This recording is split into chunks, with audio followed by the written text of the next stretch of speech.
Boa tarde a todos. A gente está dando início agora a mais uma aula do curso sobre a América Central, desta vez tratando do Panamá, o estudo de caso sobre o Panamá. É mais uma atividade do projeto, do Programa de Extensão Realidade Latino-Americana, e este curso é resultado de dois projetos de extensão para a América Central, né, os projetos 2022 e 2023, em que nós realizamos duas viagens de campo, né, de pesquisa de campo, e nessas viagens a gente pôde conhecer um pouco mais da complexa, contraditória e fascinante realidade dos países da América Central, que são tão desconhecidos do público brasileiro. E aqui, conosco, para discutir, para nos apresentar e nos permitir o aprofundamento do conhecimento desses temas, né, vinculados à América Central. Nós temos dois professores, a Patrícia Pisurno, que logo apresentarei para vocês, e o professor Olmedo Belucci, ambos professores que atuam no Panamá, mas que têm uma atuação para além do Panamá. Mas antes de apresentá-los e de dar início à nossa aula, eu queria mencionar que essa é uma atividade de greve, né? Os docentes e técnicos administrativos das universidades federais brasileiras estão em greve em todo o país. Os técnicos há mais de 2 meses, os professores há mais de um mês, e o governo federal insiste em nos oferecer 0% de aumento para 2024, numa proposta que acentua as perdas em nossa carreira e sucateia ainda mais a educação pública no Brasil. Dito isso, e como uma atividade de greve, né, esse curso hoje recebe os professores Patrícia Pisurno e Olmedo Belucci para discutir a história complexa, contraditória e também fascinante do Panamá.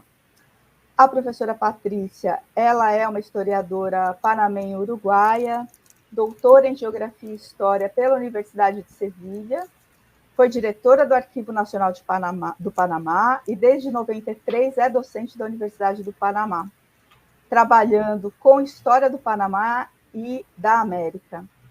Ela já recebeu diversos prêmios e distinções pelos seus trabalhos de pesquisa, tem uma produção muito extensa. Seu último livro se chama Panamá, 1942, Tiempo de Guerra e Emociones, e tem muitos outros livros tratando da história panamenha, livros muito interessantes e muito instigantes. Professor Olmedo Belucci é professor de Sociologia pela Faculdade de Ciências Humanas, mestre em Estudos Políticos pela Faculdade de Direito e Ciências Políticas, e bacharel em Sociologia, todos os títulos obtidos pela Universidade do Panamá, onde atualmente ele dirige o Centro de Investigações CIFO e também é professor titular do Departamento de Sociologia. Também é colaborador com diversos veículos internacionais de imprensa, nacionais e internacionais, também é autor de uma quantidade imensa de artigos e livros, e entre os quais eu destaco Estado, Nação e Classes Sociais em Panamá, La Constituição do Estado Nacional através de las contradiciones sociais históricas, La Verdadeira História da Independência do Panamá, entre outros. E em nome da equipe do Realidade Latino-Americana, agradeço muitíssimo a presença e a disponibilidade de vocês em colaborar conosco nessa aula. E passo a palavra ao professor Olmedo, já que a Patrícia teve um probleminha técnico neste momento. Buenas tardes, ¿qué tal? Espero que se escuche bien.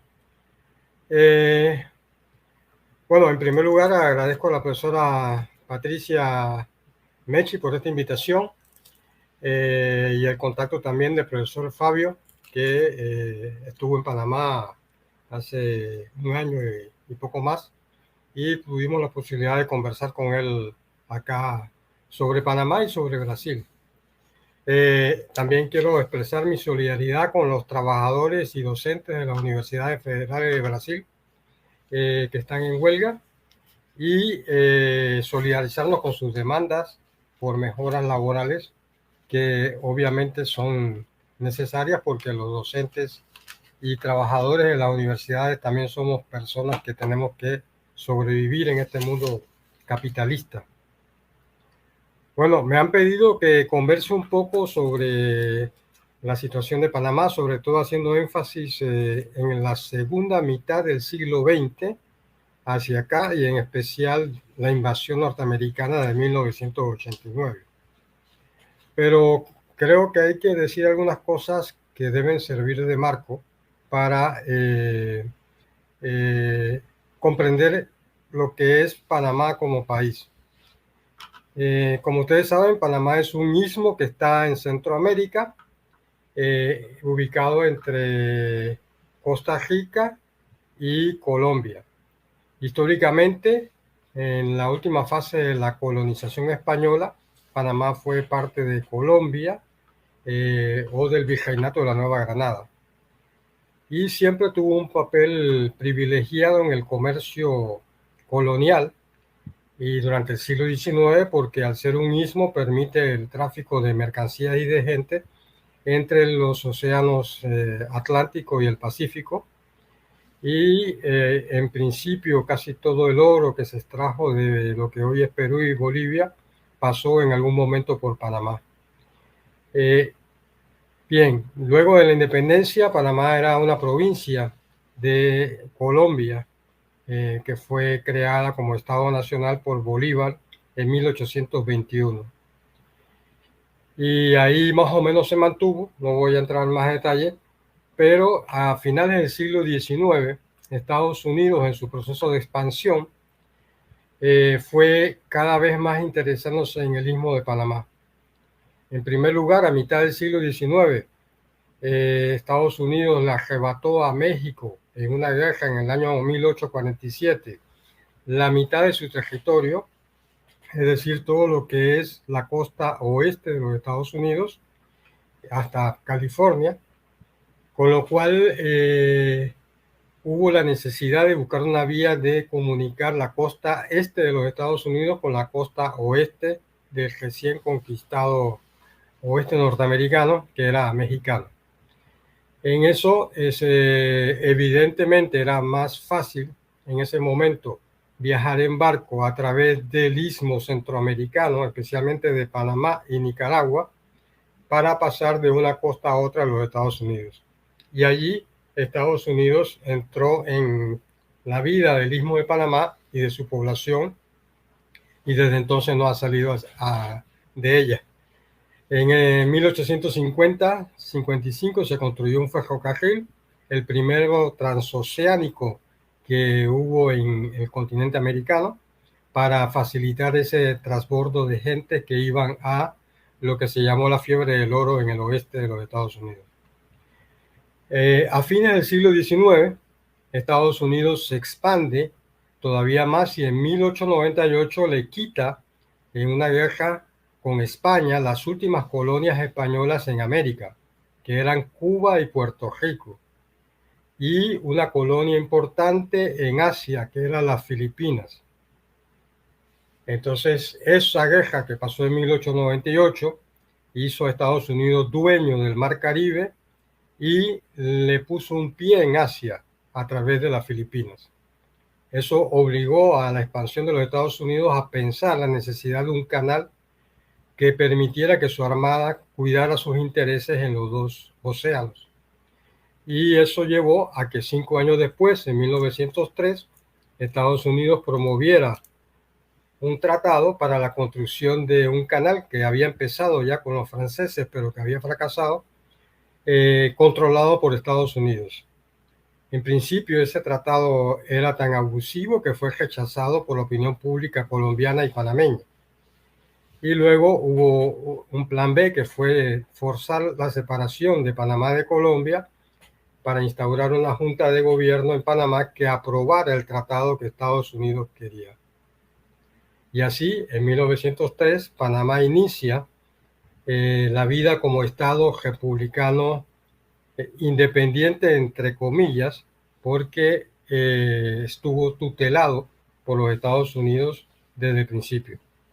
Se construyó el canal, que se inauguró en 1914, y en torno al canal se construyó una zona del canal, así se llamó, que era una colonia de los Estados Unidos, como quien dice un territorio norteamericano, compuesto de varias bases militares con población norteamericana, para controlar ese canal y controlar al resto del país, del Istmo de Panamá a través de él. Entonces, ese hecho es el que determina y marca toda la historia de Panamá del siglo XX. La construcción del canal y la imposición de un sistema colonial o un enclave colonial en torno al canal, que se llamó Zona del Canal, por los Estados Unidos. Todo lo que sucedió en el siglo XX está relacionado, todo lo importante está relacionado con ese hecho. En principio, la oligarquía panameña que avaló esa situación creyó que iba a ser parte del negocio del canal y de las riquezas iban a fluir a través del canal hacia también ellos, una parte de eso. Sin embargo, Estados Unidos hizo del canal no un negocio, sino una base militar, y en la que no compartió absolutamente nada con ni siquiera la burguesía panameña. Eso forzó que durante las primeras décadas de la República la situación fuera sumamente caótica. Bueno, ese problema de la desestructuración de la economía panameña se ha mantenido hasta el presente, pero la burguesía en las primeras décadas lo único que tuvo como negocio fue vivir del rentismo inmobiliario en torno a la ciudad de Panamá, es decir, construir casas de alquiler para los trabajadores de la zona del canal y de esa manera obtener una plusvalía indirecta de lo que el canal producía. En la década del 20 recién empieza a construirse los primeros elementos del Estado Nacional. Seguramente la profesora Patricia Pizur nos lo va a detallar, con el gobierno del presidente Belisario Porras, que es el primero que crea las bases institucionales fundamentales del Estado Nacional. Pero recién hasta la década del 30 empieza el proceso de creación en Panamá de lo que se llamaría una industria sustitutiva. Hasta antes de eso el país pues medraba de lo poco que quedaba de la vida del canal. Inclusive se habló en algún momento de la riqueza o la economía panameña era una economía de burdeles y cantinas, de prostíbulos y cantinas, en función de que los soldados norteamericanos, cuando salían del cuartel, lo único que necesitaban adquirir en Panamá era prostitución y alcohol. Por ende, era lo único que el país le podía ofrecer para obtener algún beneficio de la vía acuática que no controlábamos y que prácticamente no le daba ningún beneficio económico al país. Hasta la década del 40, después de la Segunda Guerra Mundial, recién se construye o se decide hacer de la situación de tránsito un sistema de reexportación de mercancías que se llamó y se llama hasta ahora la Zona Libre de Colón, que no hacía parte del sistema del canal, pero que sí permitía que mercadería proveniente en ese tiempo, sobre todo de Japón, de Asia, hoy en día de China, llegara a la Zona Libre de Colón y de ahí fuera exportada hacia Sudamérica, Brasil, entre otros países, Venezuela, Colombia. Recién eso da una actividad económica propia del país a partir de la década del 40. En los años 50 empieza el proceso de sustitución de importaciones, de industrialización nacional un poquito más fuerte. Por primera vez en el año 1955 se crea el Banco General, el gran banco del capital financiero panameño, vinculado a, sobre todo en ese momento, el sector más poderoso era la agroindustria de la caña de azúcar, controlado por la familia Chiari, que a su vez controlaba el Partido Liberal Nacional, que controlaba el Estado, ya fuera de manera legal ganando elecciones o de manera fraudulenta controlando el poder político durante años o quinquenios consecutivos. Bien, esa es más o menos la situación que se va desarrollando, el proceso de industrialización. Fíjese que hasta 1980 la mayor parte de la población panameña aún vivía en el campo. O sea, la urbanización empieza a partir de las décadas del 80. Y esa transición, industrialización, empieza con fuerza a fines de los 50 y toda la década del 60. Sin embargo, la década del 60 va a ser muy importante porque van a estallar una serie de problemas que van a marcar los hechos a futuro. Por un lado, en el plano económico hay una bonanza para la burguesía. Sin embargo, empieza una disputa política porque por influencia de la Revolución Cubana, los organismos de crédito internacional como el Banco Interamericano de Desarrollo y la Alianza para el Progreso le exigen al país una reforma fiscal para que se pueda financiar inversiones públicas en carreteras y demás. En Panamá la burguesía no está acostumbrada a pagar impuestos. La mayoría está exonerada. En Panamá pagan impuestos las clases medias o los trabajadores asalariados. Entonces, eso generó un conflicto producido porque había un sector de la burguesía que se negaba a pagar impuestos. Y eso va a degenerar en parte en el golpe de Estado de 1968, donde los militares toman el poder directamente. Pero hay un problema todavía mayor. A partir de la nacionalización del Canal de Suez en 1955, si no me equivoco, eso impacta en Panamá y potencia los reclamos que a veces eran marginales o de sectores populares o de la izquierda panameña por reivindicar la soberanía de Panamá en torno al canal y a la zona del canal.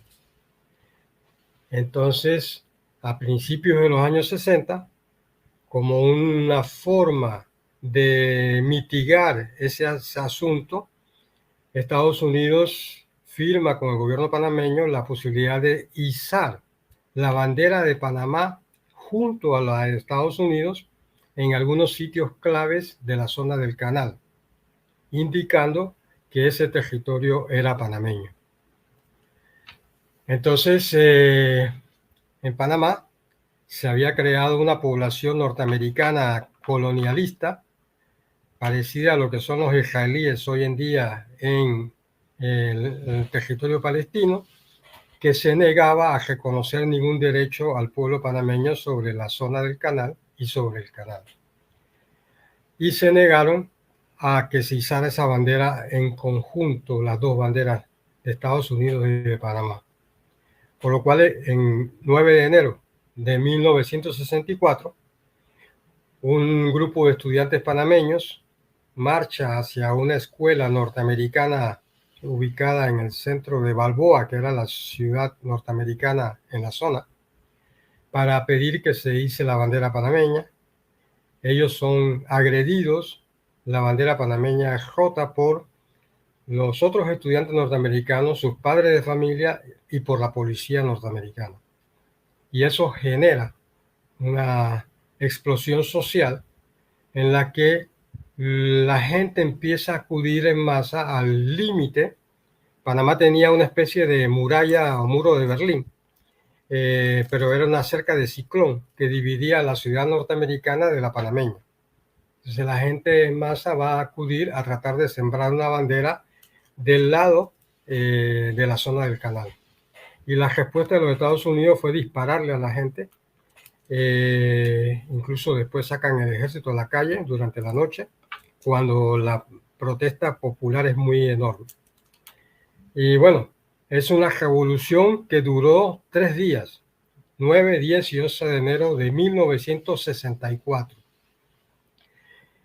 Hubo 500 heridos, 21 muertos, se quemaron todas las propiedades norteamericanas en torno a la ciudad de Panamá, y fue una sublevación popular de tal magnitud que obligó a Estados Unidos a aceptar que había que renegociar el Tratado de 1903, que había que ponerle fecha de término a la administración norteamericana del canal y su traspaso a Panamá. Bueno, la sublevación fue tan grande que el gobierno panameño de Chiari hizo algo inusual. Rompió relaciones diplomáticas con Estados Unidos, cosa que no ha hecho ni Fidel Castro, para tener una foto de la magnitud de la protesta social. Bueno, ese problema había que resolverlo y estaba vigente en toda la década del 60. En el 67 se discutió unos tratados que el pueblo consideró que no resolvían el problema y fueron rechazados incluso por la Asamblea Nacional. Y todo esto se va a conjugar, tanto la crisis política de la burguesía que no quería pagar impuestos, como el problema nacional que aupaba sobre todo el pueblo, las organizaciones populares, por negociar un nuevo tratado, en el golpe de Estado del 11 de octubre de 1968. Estados Unidos, los militares panameños se ven obligados a tomar el poder. Voy a obviar las circunstancias concretas. Y durante un par de años hay una indecisión sobre cómo manejar el asunto, pero aplican una política de represión parecida a los de los otros gobiernos, como el que sufrió Brasil en los años 60. Hubo casi toda la izquierda fue encarcelada, hubo muertos y exiliados. Pero en el año 70, Torrijos da un giro y decide crear un régimen populista para que logre concitar la unidad nacional en torno a su figura para terminar la negociación del Tratado del Canal con los Estados Unidos.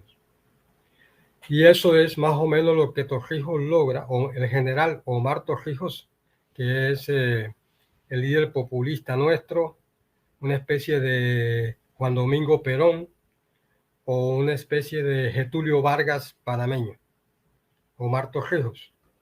Y él entonces conduce la negociación de los tratados hasta la firma de los mismos en el año 1977. Que se logra victorias contradictorias, pero algunas victorias al fin.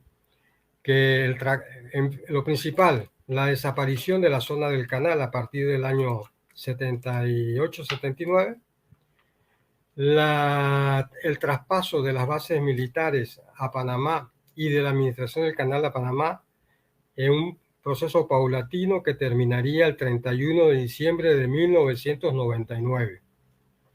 Es decir, iniciándose el nuevo siglo XXI, el canal debería estar en manos panameñas. Y se inicia ese proceso. A cambio, Estados Unidos, el presidente James Carter, le exigió a los militares panameños un proceso de democratización paulatino del país para volver a un sistema presidencialista como estaba antes del 68. Entonces, ese proceso se inicia. Sin embargo, aquí se cruzan varios elementos. En parte, Torrijos hizo lo que llamó retiro a los cuarteles y cedió a los civiles la administración pública, pero mantuvo una presencia en una situación que se estaba dando en Centroamérica, que eran las guerras civiles que terminaron, por un lado, en la victoria del sandinismo en el año 78, y la guerra civil que duró más de 10 años en El Salvador y Guatemala. Y Torrijos jugaba un papel de mediador en esa guerra buscando un acuerdo nacional. Irónicamente, en el año 80 gana las elecciones de Estados Unidos un ultraconservador como el señor Ronald Reagan, y se produce en el año 81, el 31 de julio, la desaparición física, la muerte en un accidente de aviación del general Omar Torrijos. Siempre estuvo cuestionado si no fue un magnicidio. Incluso su hermano dijo que había sido una bomba que le pusieron. Si así fue, obviamente estaba involucrada la CIA y obviamente estaría involucrado el general Noriega, general Manuel Antonio Noriega, que va a ser el sucesor de Torrijos como hombre fuerte de los militares panameños en los años 80. ¿Qué pasa? Esto tiene efecto sobre el proceso de democratización. Estados Unidos, en las elecciones generales que debieron normalizar el proceso político en el año 84, le exige a Noriega y los militares que postule a la presidencia de la República a un individuo que era de su confianza, el señor Nicolás Rito Barletta. ¿Por qué? Porque en la década del 80, recordemos, es cuando inicia la aplicación del consenso de Washington, la aplicación de los ajustes neoliberales para América Latina. Y es el periodo que coincide en el tiempo con lo que fue la reforma de Salinas de Gortari en México, con la reforma de Carlos Menem en Argentina, la de Fujimori en Perú y otros más. Entonces, Estados Unidos logra un acuerdo con los militares y ellos postulan a este señor que se llama Nicolás Rito Barletta. Pero al final, el señor Barletta pierde la votación con el dirigente opositor de la burguesía, Arnulfo Arias, y entonces se ven obligados a hacer un fraude electoral muy evidente, con lo cual ese gobierno surge marcado por el desprestigio de ser parte de un fraude electoral. Y encima, él inicia la aplicación de un fuerte plan de ajuste económico, congelación de salarios de los empleados públicos, de privatización de empresas públicas, despidos, etcétera, etcétera. Aumento del impuesto al servicio, a los servicios. Entonces se dispara una ola de huelgas y de luchas muy importantes en todo el sector público y los trabajadores del sector privado a nivel nacional. Todo el año 85 es una ola de huelgas muy fuerte. Al final, los militares se ven obligados a sacar al señor Barletta, pero continúa un régimen militar, de manera de que para la población no había habido democratización. Y encima la gente estaba luchando contra las medidas neoliberales. Y bueno, esto se llevó más o menos así hasta el año 87, cuando la crisis escala nuevamente, producto de unos hechos que no voy a detenerme. Y Estados Unidos le pide al general Noriega que se retire de la fuerza pública para dar la apariencia de que el proceso de democratización está caminando. Como el sector de Noriega no se retira y no cede el poder, entonces empiezan las sanciones económicas. Panamá sufrió en el año 88-89 un duro plan de sanciones económicas norteamericanas, muy parecida o más grave de las que ha sufrido, por ejemplo, Venezuela con el gobierno de Maduro por parte de Estados Unidos. Porque Panamá tiene una economía dolarizada que depende en todos los sentidos de la economía norteamericana. Así que fue un duro plan económico que afectó la vida de todo el mundo y la economía nacional, que retrocedió casi hasta menos 17% del Producto Interno Bruto en 2 años. Entonces, esto lleva hasta la crisis que va a terminar en la invasión de 1989. Y aquí voy terminando mi parte. ¿Qué pasa?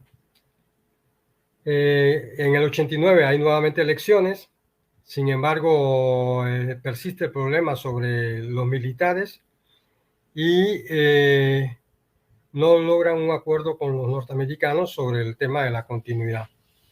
Y nuevamente hay un fraude electoral contra el candidato opositor. Y ya entonces Estados Unidos empieza a planificar lo que va a ser la invasión norteamericana. Inclusive en octubre del año 89 hubo un golpe de Estado donde depusieron a Noriega por unas horas y se lo ofrecieron a los norteamericanos para que se lo llevaran detenido y sin embargo Estados Unidos no lo quiso, pese a que sus bases militares estaban a 5 minutos del cuartel de la policía panameña. Y esto obligó a, bueno, esto fue parte de la preparación de la invasión norteamericana.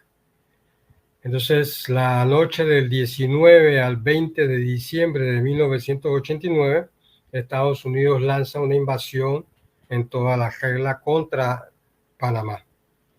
Envía 25,000 soldados adicionales a los que ya estaban en el Istmo de Panamá. Hay un bombardeo sistemático sobre la zona del Chorrillo, donde estaba el cuartel central, y sobre donde estaban todos los cuarteles, incluyendo el Aeropuerto Internacional de Tocumen de la ciudad de Panamá. En total, nunca ha habido una investigación oficial sobre las víctimas de la invasión norteamericana. Hasta ahora todos los gobiernos han resistido esa indagación. Sin embargo, organismos de derechos humanos y una comisión creada hace un par de años tienen una lista de por lo menos entre 500 y 600 muertos producidas por la invasión del 89, más de 2,000 heridos según el informe de la Cruz Roja. Cerca de 20,000 personas perdieron sus hogares porque el lugar donde está ubicado el cuartel central es una zona de cuartos de alquiler que eran de madera y por un lado algunas se quemaron con el bombardeo y otras fueron quemadas sistemáticamente por los norteamericanos para sacar las últimas personas que resistían a la invasión norteamericana.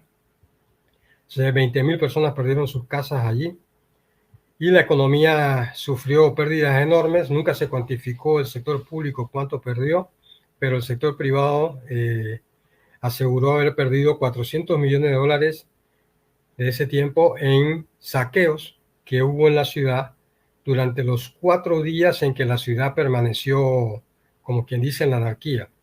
En una parte controlada por los soldados norteamericanos y en otra por los sectores que resistían y por civiles armados.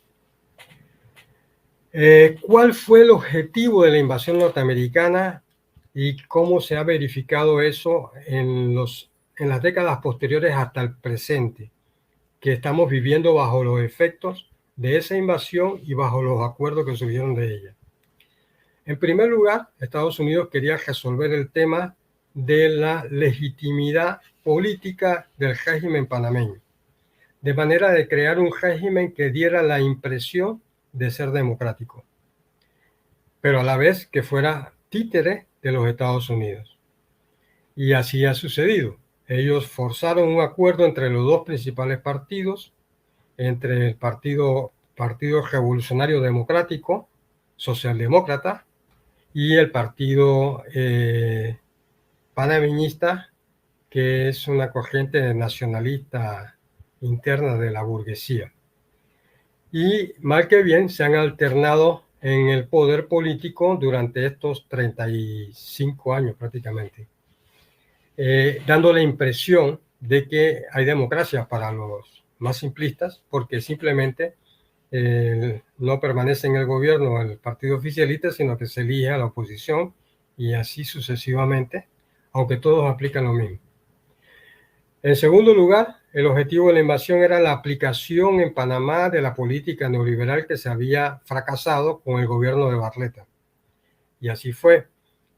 6 meses después de la invasión, se obligó al gobierno de Guillermo Endara a firmar un acuerdo de donación que decía que había que aplicar los planes dictados por el FMI y el Banco Mundial en nuestro país y se listaban empresas a privatizar, etcétera, etcétera. Y sucesivamente todos los gobiernos durante estos 35 años han aplicado esa política económica de manera leal a ese acuerdo con los Estados Unidos. Un tercer elemento era el tema de la administración del canal. Como faltaban unos años para la reversión del canal, acuérdense que el Tratado del 77 estableció la reversión total el 31 de diciembre de 1999 y estábamos en 1989-90, ellos les preocupaba quién iba a administrar el canal y con qué criterios. Entonces lograron que la burguesía panameña, tutelado por ellos, hiciera un título constitucional del canal que creó una administración del canal que está controlada por el sector empresarial y que maneja la zona la zona no existe, el canal de Panamá como si fuera una zona del canal fuera del control de otras entidades públicas del país, donde no se puede hacer huelga y donde los criterios para manejar el presupuesto no son debatibles ni siquiera por los diputados de la Asamblea Nacional. Y en cuarto y último lugar estaba el tema de las bases militares, que le interesaba a Estados Unidos, su continuidad. Y ellos intentan en el año 1997 que permanezca una base militar con la excusa del combate al narcotráfico. Eso no se logra por el rechazo popular, pero lo que hacen es firmar una serie de acuerdos de seguridad nacional a partir del año 1999. Entonces, el primero de ellos fue un acuerdo que le permite a Estados Unidos custodiar el espacio aéreo y el mar territorial panameño como si estuviéramos en Estados Unidos. Entonces, de hecho, se opina que existe presencia militar norteamericana en la frontera de Panamá con Colombia. Perdón.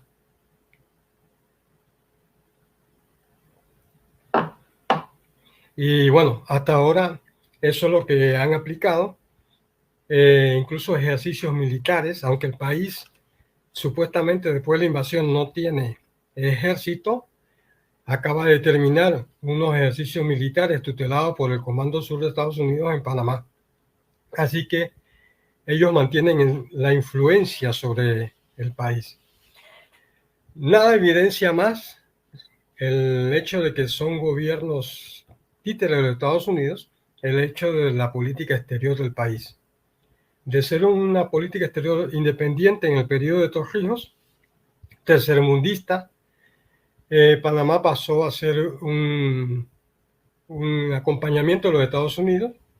Y bueno, lo último ha sido el hecho de que hasta se ha negado a Panamá a votar a favor de la solicitud de Naciones Unidas de un alto el fuego en la guerra de Gaza. Siempre en todas las cosas importantes el país actúa como un instrumento de la política exterior de los Estados Unidos. Y bueno, así hasta el presente. Podríamos discutir de pronto posteriormente el resultado de las elecciones nacionales que acaban de pasar, pero donde no hay cambios estructurales de fondo, sino de cosas de forma o de figuras que controlarán el país, porque el candidato recién electo vuelve y cumple la norma. Su primer acto fue la reunión con la embajadora de los Estados Unidos, que actúa como si fuera una procónsul dirigiendo la política exterior e interior del país. Y bueno, no sé si hasta ahí está un poco clara la película de lo que hemos querido explicar. Y si luego hay preguntas, con mucho gusto las aceptamos. Muchas gracias.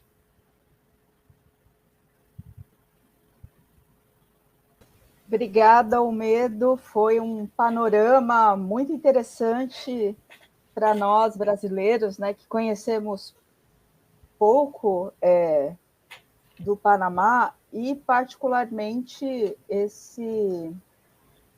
essa relação tão intrínseca e tão determinante com o imperialismo, né, estadunidense. Muito obrigada pela sua intervenção. Acredito, pelo andar da carruagem aqui, que, sim, conseguimos, então, a professora Patrícia. A professora Patrícia estava com alguma instabilidade na internet.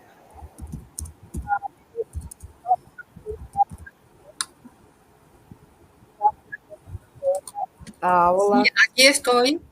Aquí estoy. Tengo muchos problemas. Estoy ahora cerca del módem. Espero que todo se solucione. Y si no, me dice Julia que podemos seguir sin la presentación. Así que comienzo con la presentación. Si la cosa se pone dura, entonces voy con sin la presentación. Quedamos así, ¿ok? Bien, un gusto estar esta tarde con ustedes. Y gracias por esta invitación, en especial a la profesora Patricia Espósito Mecchi, también a Julia Barbosa, a quien parece que le estoy dando demasiado trabajo, ¿no? Bueno, espero que la presentación se pueda mostrar y si no, seguiremos sin ella, ¿no? Y vamos a ver cómo queda este ejercicio de alquimia, ¿no?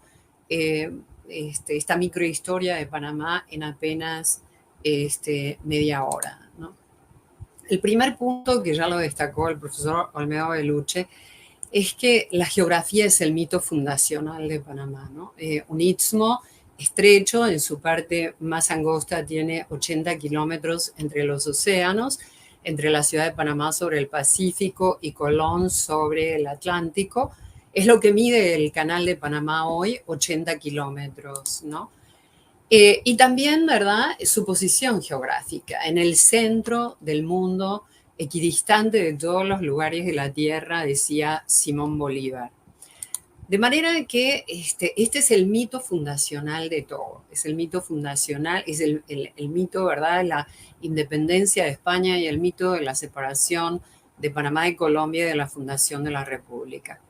En el siglo XIX, ¿verdad?, había el grupo de criollos que se independizaron de España, tenían un proyecto de país, no se independizaron a lo loco, ni mucho menos, tenían un proyecto de país ansiático, un emporio del comercio mundial bajo la protección de las principales potencias marítimas de la época que iban a garantizar la neutralidad, es decir, la paz de ese territorio para poder comerciar, ¿no? Pero 3 siglos antes ya los españoles habían visto claramente el valor del territorio, el destino del territorio, como puente para comunicarse con el Pacífico sudamericano, especialmente con el Perú, productor de metales preciosos, ¿no? Así que Panamá, a través del sistema de flotas y ferias impuesto por España, primero las ferias se realizaban en nombre de Dios en el siglo XVI y después, a partir del 17 y 18, en Portobelo, sobre el litoral atlántico panameño, y era un evento comercial importantísimo, ¿no? Se decía que en la feria se comerciaba más que en Venecia, porque en realidad era un evento que abarcaba todo el sur del territorio, excepto Brasil, naturalmente, y allí se comerciaba la materia prima americana y los metales preciosos por la manufactura europea y los esclavos africanos. Y este temprano modelo transitista, vamos a ver que impacta notablemente la geografía humana, el lenguaje, el comportamiento, la etnicidad, la demografía, ¿verdad? Hay una ruta de tránsito, un eje Panamá-Colón hipertrofiado, ¿no? Y pues, fuera de esa zona, ¿verdad?, un medio rural muy abandonado, que no hace parte, ¿verdad?, de la economía transitista. En el siglo XVIII, España elimina el sistema de flotas y ferias y además adopta el Cabo de Hornos para comunicarse con el Perú. Así que Panamá queda fuera completamente del cuadro comercial de España con el imperio, ¿no? Y esto produce el colapso de la economía transitista, que no se recupera sino hasta 1848, cuando se descubre las minas de oro en California, que producen una fiebre mundial por el oro. Todo el mundo, desde China, desde Asia, ¿verdad?, desde América, todos quieren llegar a San Francisco. Y ello también propicia la construcción de un ferrocarril transísmico. los aventureros salían de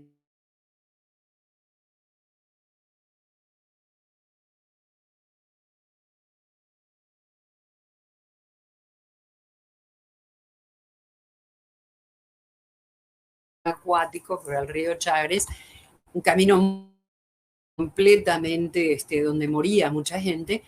Ahí entonces abordaban otro navío que los conducía en Acapulco y los conducía a San Francisco. Estas rutas navieras ya estaban organizadas en el momento que se descubrió oro, porque eran las rutas del correo de la costa este de los Estados Unidos a la costa oeste. Y entre 1880 y 1888 tenemos a los franceses liderizados por Ferdinand de Lesseps, le Grand Français, que había construido el canal de Suez, en un intento en Panamá por construir un fallido canal. Y a partir de ese momento, solo los Estados Unidos quedan en carrera para construir ese canal. El problema era que Estados Unidos no sabía cuál era la mejor ruta. Había una discusión, incluso entablada en el Senado de los Estados Unidos, conocida como Guerra de las Rutas, entre aquellos senadores que eran partidarios de la ruta de Nicaragua y los que eran partidarios de la ruta de Panamá. Pero en 1903 entonces se toma la decisión de que el canal se va a construir por Panamá y entonces Estados Unidos negocia con Colombia un fallido tratado canalero, Herrán-Hay. El tratado fue rechazado por Colombia y a partir de ese momento Estados Unidos decide que no va a volver a negociar con Colombia, sino que va a fundar una república apoyando un oportuno movimiento separatista, una revolución que da como resultado la fundación de la República de Panamá el 3 de noviembre de 1903. Para entonces, para esta época y desde siempre, ¿verdad?, las élites panameñas solo le asignaban un valor al territorio. Para ellos el único valor era el aprovechamiento de la geografía, por supuesto construyendo un canal. Por eso Ricardo Arias, uno de los miembros del movimiento de la Junta Revolucionaria que llevó adelante la separación de Colombia, lo definía como canal o emigración. Y no eran palabras al aire, porque en realidad los panameños tenían una larga tradición de migración, los comerciantes. Ahora recientemente el doctor Omar Jaén Suárez sacó un libro precisamente con la familia Icaza, con este trasiego de comerciantes de la familia Icaza que comerciaban desde Filipinas, pasando por España, por Ecuador, por Perú, por Panamá, por Nicaragua, etc. Así que eran verdaderas redes de comercio, ¿no? Y años después, ¿verdad?, el caudillo liberal Belisario Porras definió esta dependencia de la geografía como que Panamá existe por y para el canal, lo cual casi le costó la presidencia, ¿verdad?, pero no estaba tan descaminado.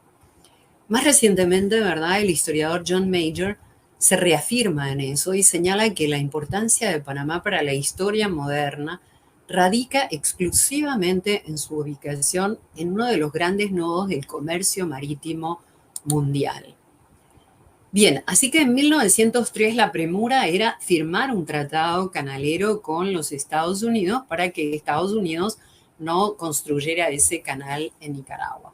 Y el 18 de noviembre, 15 días después de la independencia, ¿verdad?, de separarse de Colombia, se firma el tratado Hay-Buno-Varila, un tratado que ningún panameño negoció ni firmó, porque lo firmó Philip Buno Varila, un ex ingeniero de la Compañía Universal del Canal Interoceánico de Lesseps. Y por cierto, este tratado del canal no tiene ningún punto que favorezca a Panamá. En primer lugar, era un tratado firmado a perpetuidad. Imagínense que fue tan perpetuo que recién se reformó con los tratados Torrijos-Carter en 1977. Se abrogó, ¿verdad?, porque hubo bastantes enmiendas, hubo por lo menos 2 enmiendas a lo largo del siglo XX, o 3, no recuerdo. Por el tratado, Estados Unidos garantizaba la independencia de la República de Panamá, así que era una república protectorado por donde se la viera. Además, establecía que Estados Unidos tenía derecho a intervenir en las ciudades de Panamá y Colón para el restablecimiento del orden público. Y pocos meses después, en febrero del 4, la Constitución Nacional extiende el marco geográfico de intervención a todo el país, y no solo para el mantenimiento del orden público, sino también del orden constitucional. Los Estados Unidos, islas fuera de la zona del canal, para la construcción, administración, defensa y saneamiento del canal. Se delimitaba la zona del canal, que era un estado dentro de otro estado, 1.400 kilómetros cuadrados en el corazón de la República, allí en ese eje Panamá-Colón. Panamá, a cambio de todo esto, recibía una compensación única de 10 millones y una anualidad de $250.000, y además renunciaba a emitir moneda y adoptaba el dólar estadounidense como moneda nacional.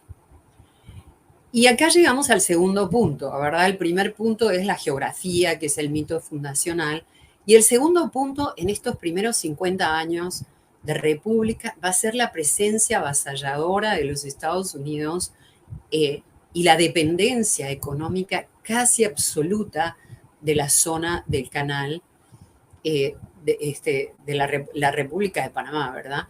Depende casi absolutamente. Existían, además, en estos primeros años, ¿verdad?, de construcción del canal y en vísperas de la construcción del canal, diferentes imaginarios en Panamá, muy interesantes, por cierto, ¿verdad? Algunos de ellos muy locos, muy alejados de la realidad. Uno de ellos era que el canal haría ricos y felices a los panameños, ¿no? Esta frase la había enunciado Tomás Arias en 1840 en el contexto de un movimiento separatista de Colombia, ¿no? Otro imaginario también, sobre todo después del fracaso de los franceses, señalaba que únicamente los Estados Unidos estaban en capacidad de construir el canal. Otro imaginario también, todavía más absurdo, ¿verdad?, era que Panamá y Estados Unidos serían socios del canal. Así que una vez que se construyera, Estados Unidos iba a compartir beneficios con Panamá. Y un último imaginario que está muy claro en la documentación, cuando uno se informa de la documentación, es la misión civilizadora de Estados Unidos en Panamá. Es decir, esta gente pensaba, las élites sobre todo y los intelectuales, que los Estados Unidos llegaba con el fin de civilizar a Panamá, de traer el progreso a todo el país, no solo a la ruta de tránsito.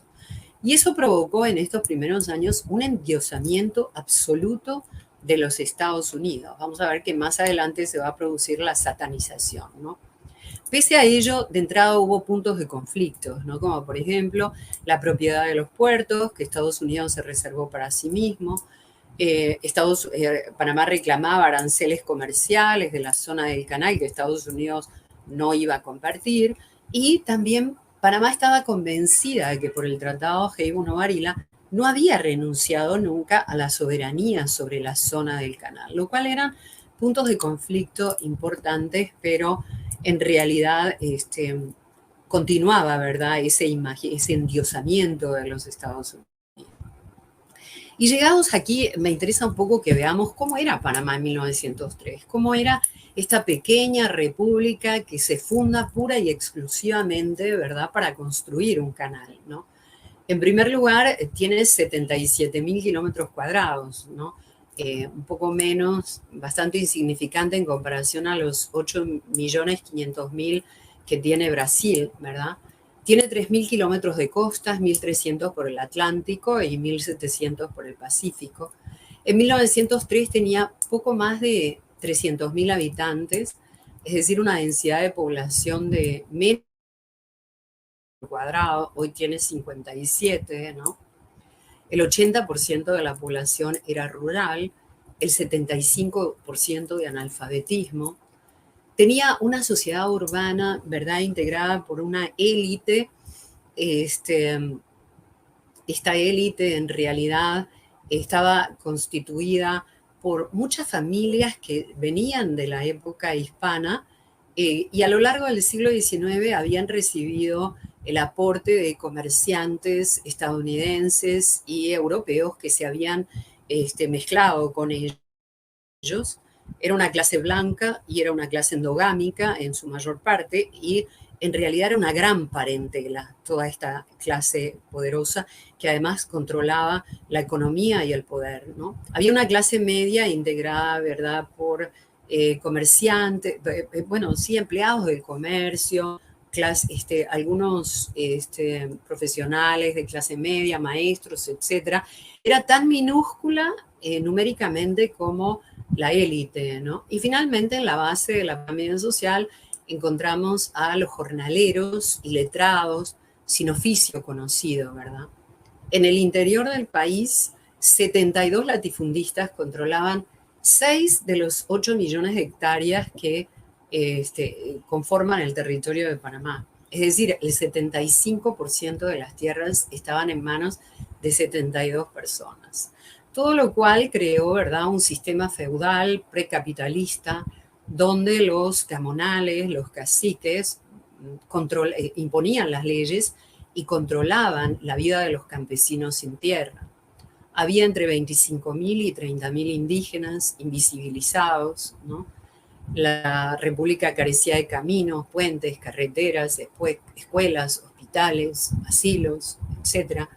Había una elevadísima tasa de mortalidad y de morbilidad, sobre todo malaria y uncinariasis, que eran las principales enfermedades, y que daba como resultado una clase trabajadora en el campo que realmente carecía de fuerza y de poder porque estaba enferma. Así que era una república archipiélago, una república mosaico, aislada e incomunicada entre sí. Una región y otra no se comunicaba. Bien, una vez que Estados Unidos tomó posesión de la zona del canal y comenzó a importar decenas de miles de trabajadores, muchos de ellos procedentes de las Antillas, vamos a ver que el protectorado que establece sobre Panamá va a tener 3 dimensiones claras. En primer lugar,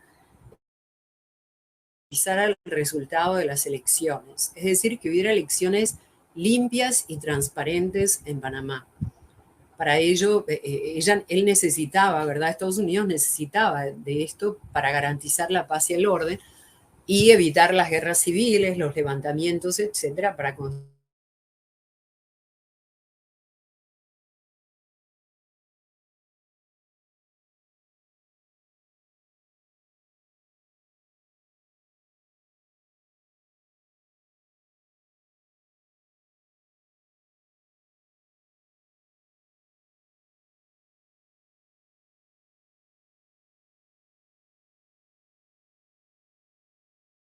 a un año de fundada la República para la eliminación del ejército.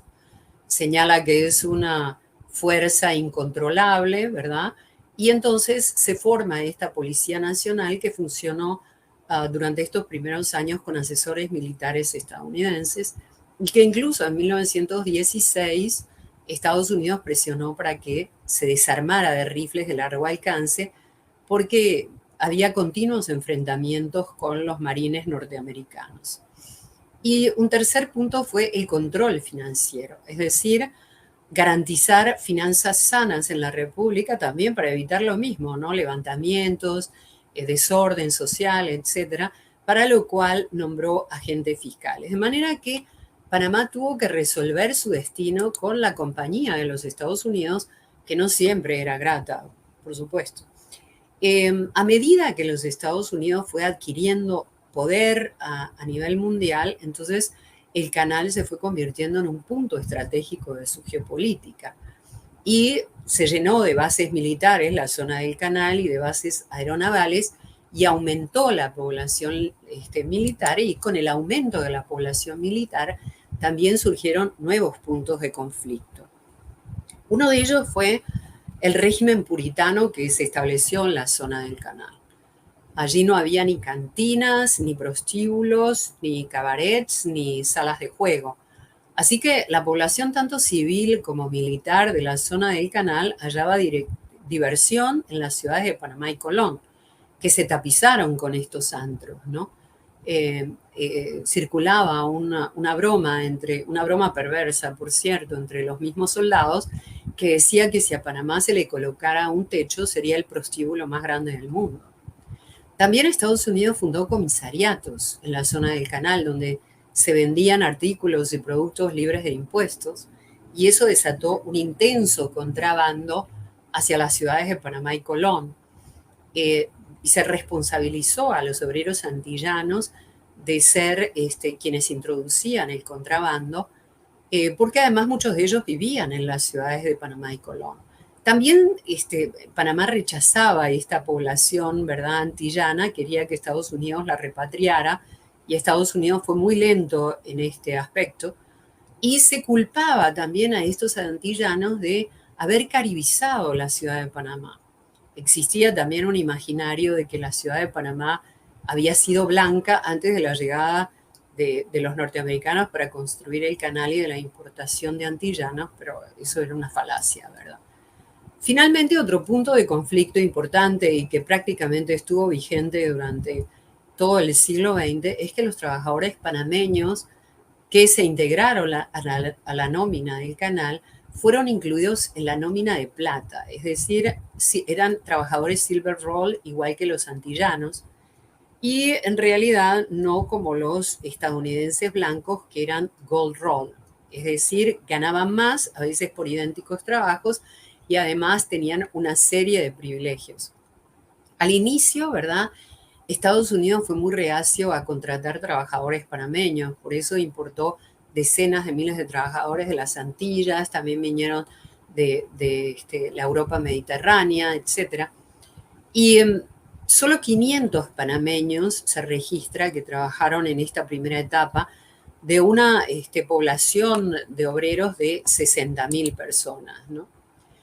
Así que dentro de este panorama, ¿verdad?, Panamá, ¿verdad?, redactó su constitución, leyes, códigos, y en teoría se convirtió en una república democrática, presidencialista, representativa, con división de los poderes del Estado, ¿verdad? Pero en la práctica, un minúsculo grupo oligárquico controlaba la política, el poder político, para hacerse con grandes negocios económicos, y se estableció, ¿verdad?, un Estado, una república oligárquica, un Estado patrimonialista caracterizado, ¿verdad?, por la corrupción en manos de un minúsculo grupo, ¿no? En realidad, a inicios de la República, la política era la única gran industria que tenía Panamá, y la gente pensaba que tenía que obtener dividendos y ganancias de esa industria, ¿no? También se estableció una maquinaria de trueque, que era votos por favores. Los favores generalmente eran empleos públicos, en medio de redes clientelares, ¿verdad?, de compadrazgos, parentelas, amiguismos. También se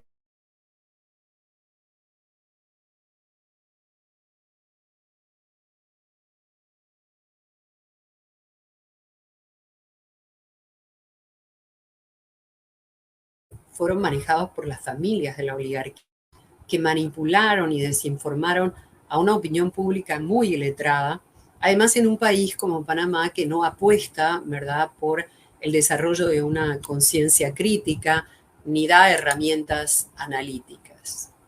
Y en estos primeros 50 años se destacan dos caudillos. Por una parte, Belisario Porras, el gran caudillo liberal que gobierna entre el 12 y el 24, y por la otra, Arnulfo Arias, quien asume el poder por primera vez en el 40, es derrocado en el 41, vuelve en el 49, lo derrocan en el 51 y en el 68 también asume la presidencia y es derrocado a los 11 o 12 días. Bien, después de un gobierno conservador, que fue el primer gobierno nacional, entre 1904 y 1908, vamos a ver que los liberales asaltan prácticamente el poder y gobiernan por varios años. Y entre sus caudillos se va a destacar Belisario Porras, que es un personaje a caballo entre la modernidad y la tradición, ¿no?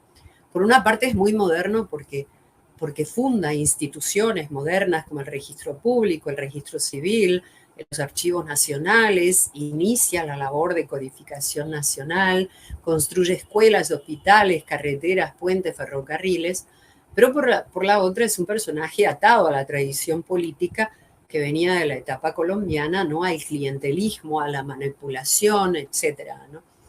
Peter Sock, un historiador estadounidense, lo denomina rey sin corona por el gran poder que desarrolló durante todo este tiempo, ¿no? Los 12 años que gobernó. Y en medio del gobierno, ¿verdad?, de Belisario Porras, se produce el estallido de la Primera Guerra Mundial y poco después, en agosto, se inaugura el Canal de Panamá, lo cual reduce notablemente la inversión estadounidense, porque además el canal no se abrió de inmediato al comercio del mundo, sino hasta después que terminó la guerra, ¿no? También Estados Unidos, una vez que termina el canal, expulsa a muchos trabajadores antillanos y no antillanos que vienen a crear presión a las ciudades de Panamá y Colón, y se desata un gran desempleo, crisis de vivienda, crisis, ¿verdad?, de todo tipo, ¿no? Y incidentalmente también llegan las ideas de la Revolución Mexicana, bolchevique, anarquistas, surgen los sindicatos obreros, organizaciones magisteriales, ideas nacionalistas, reclamaciones feministas, que van a dar como resultado que la década del 20 sea una década muy movida y muy difícil en Panamá. En 1925, en febrero, ¿no?, los indígenas cunas en el archipiélago de San Blas, sobre el Atlántico panameño, se independizan de Panamá y organizan la República de Tule. Después de más de una década, ¿verdad?, de una agresiva campaña de civilización iniciada antes de Porras incluso, ¿no? Y después que organizan la República de Tule, solicitan la anexión a los Estados Unidos. En octubre se produce una huelga inquilinaria, ¿verdad?, que es apoyada por el Sindicato General de Trabajadores.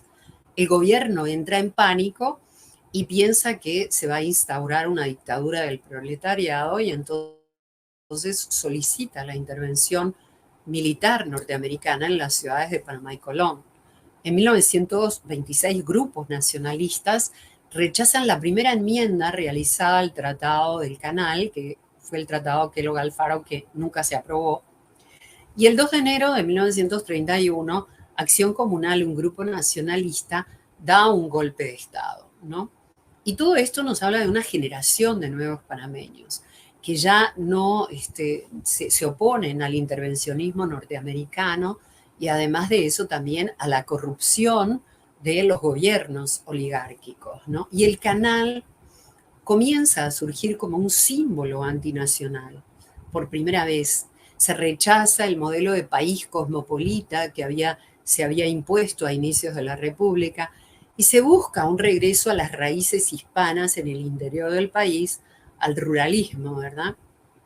En 1935 se funda la Universidad Nacional de Panamá, que viene a completar este panorama, en medio del cual, ¿verdad?, Estados Unidos se sataniza.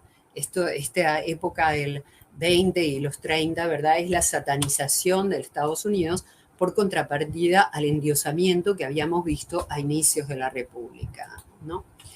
Y, bueno, en los años 30 surge la Gran Depresión Mundial, después de la caída de la bolsa de Wall Street, y vamos a ver que por presión en los años 20 de todas aquellas reuniones de Buenos Aires, de La Habana, de Montevideo, entonces Estados Unidos adopta la política del buen vecino, y eso lleva a Panamá y a Estados Unidos a firmar ahora sí la primera enmienda al Tratado del Canal, que es conocido como Tratado Arias-Rubel, y que puso fin al protectorado, entre paréntesis, digo, entre comillas, ¿verdad?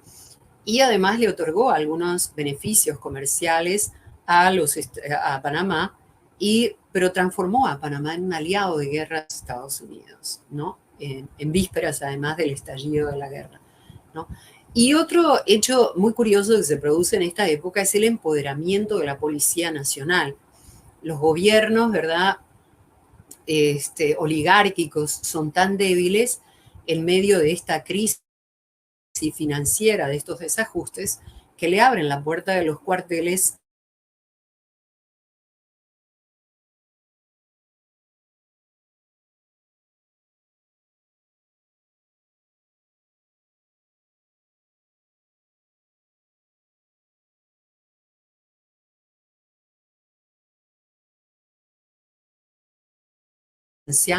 el segundo caudillo de esta época, que es Arnulfo Arias, un líder carismático, nacionalista, xenófobo, tenía inclinaciones pronazis, por eso se conocía como el Führer criollo, y estaba además dispuesto a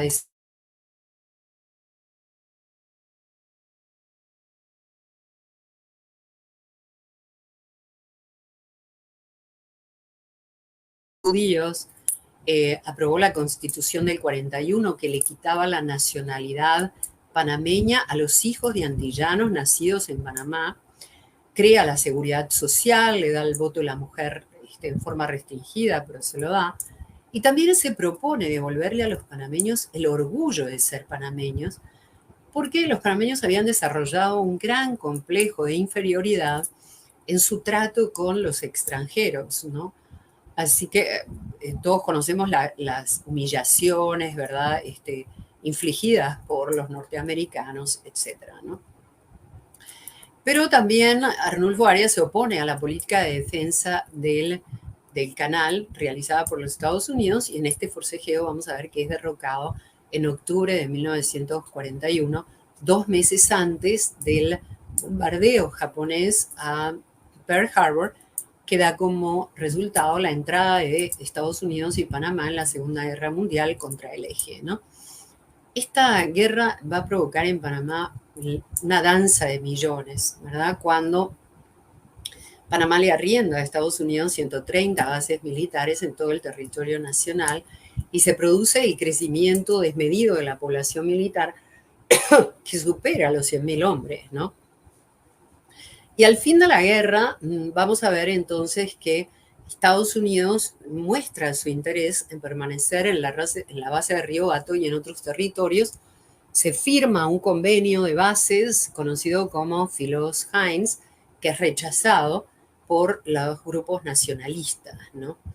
Todo esto desata una grave crisis financiera y Panamá recurre a lo único que sabía recurrir, que era al modelo transitista, para lo cual funda la Zona Libre de Colón, que era un centro de reexportación, y sigue siéndolo, ¿no?, de reexportación y ensamblaje, y que con el tiempo se convirtió en la segunda zona libre más grande del mundo después de la de Hong Kong. Y aquí me gustaría detenerme unos minutos para ver cómo surge, cómo sale el canal de la guerra, cómo sale parado este canal que ya de antemano se sabía que era obsoleto, porque ya Estados Unidos en la década del 30, previo al estallido de la guerra, había intentado ampliar las esclusas, ¿no? Así que el canal es obsoleto y no es un secreto para nadie porque Estados Unidos ha creado 2 marinas en ambos mares, ¿no? Antes había una sola marina, pero ahora hay 2, así que el canal pierde mucho de su importancia. Además, las esclusas son pequeñas para acomodar a una nueva generación de portaaviones de la flota. El estallido de la bomba atómica, ¿verdad?, hace que se ponga de manifiesto que el canal es indefendible en una guerra nuclear. Así que al final del canal, en realidad, al final de la guerra, el canal mantiene todo su valor simbólico, ¿no?, pero su importancia vital para los intereses geopolíticos estadounidenses se ve reducida. No así su valor comercial, ¿verdad?, que es otra historia, ¿no? Durante la posguerra se va a producir en Panamá una intensa emigración campo-ciudad. El medio rural estaba completamente abandonado. Recuerdan que dije que se había formado 2 Panamás, un Panamá transitista en apariencia próspero y un Panamá rural muy abandonado. La gente viene en busca de salarios, educación, salud, confort, ¿no?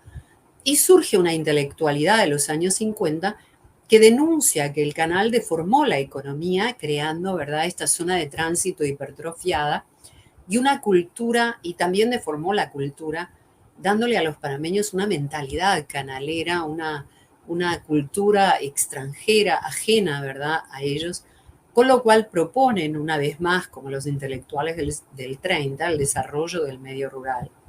Lo cierto es que estos dos modelos presentaban desigualdades radicales, asimetrías profundas. Por ejemplo, el ingreso per cápita en los años 50 de los campesinos era de $14 anuales, uno de los más bajos del mundo, en tanto que la media de Panamá era de $300 anuales, que era una de los más altos de la región, ¿no?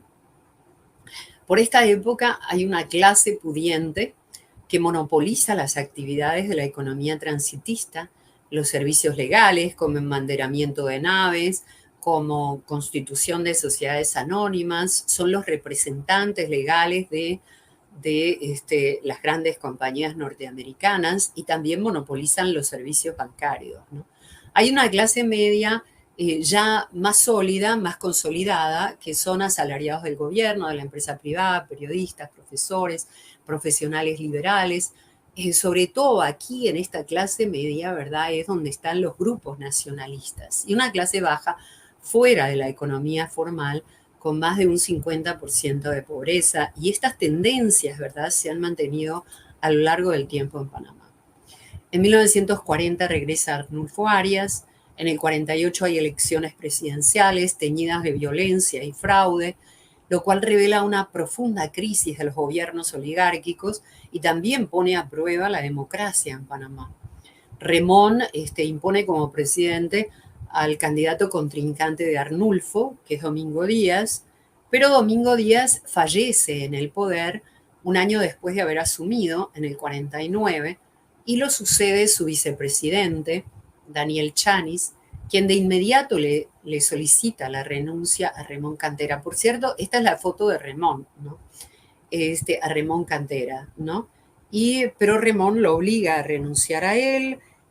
Todo esto parece un acto de ópera bufa. Él se presenta ante la asamblea lo ratifica, retoma el poder, pero entonces Remón se siente acorralado y ordena un recuento de votos de las elecciones del 48 que dan como resultado que Arnulfo Arias había obtenido la mayoría de los votos. Así que Arnulfo asume la presidencia. En esta época hubo 5 presidentes en una semana, ¿verdad? Pero en 1951 es nuevamente derrocado. Lo interesante es saber cómo Remón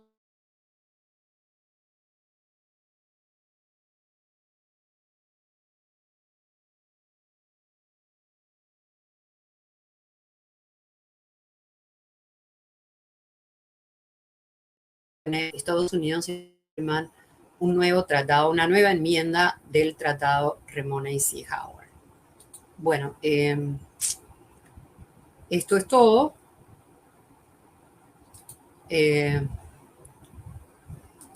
Así que espero que me hayan podido oír. No sé si me han oído o no.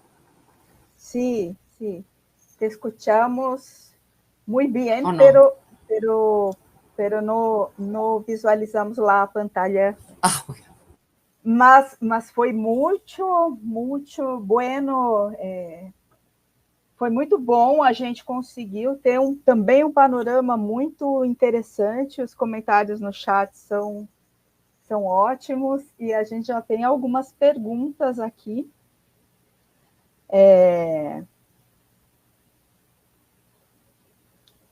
Eu vou começar, então, fazendo...